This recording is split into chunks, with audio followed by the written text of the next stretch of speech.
Na piramidi nad Mariborom so se danes pričela arheološka dela.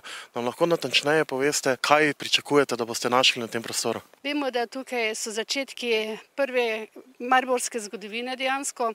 Tukaj so temelji Mariborga, prvega mariborskega gradu, se pravi mejni grad v Marki, kar je v srednjeveških virih zapisano kot Mariborg.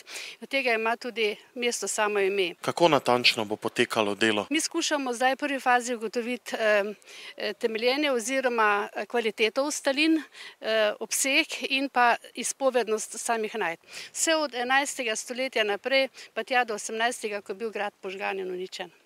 Kako dolgo bo to potekalo dela? V prvi fazi bomo delali do konca maja, nekje začetku junija. Sam projekt bi trajal 2 do 3 leta. Kaj bi pa naj nastalo pozneje na tem mestu? Delno se bo rekonstruiralo, nadzidalo, delno pokrilo in glede na to, da pričakujemo pomembne najdbe, se bo predstavila sama zbirka in pa svedva gradbene faze in kot taka, mislim, da bi lahko bila tudi nekje v bližini taverna, skratka turistična točka. Mislim, da imamo dovolj primerov v bližnji soseščini in Maribor se to prav gotovo zasluži. Vsi odobravajo in si želijo, da bi tukaj resnično nekaj nastalo.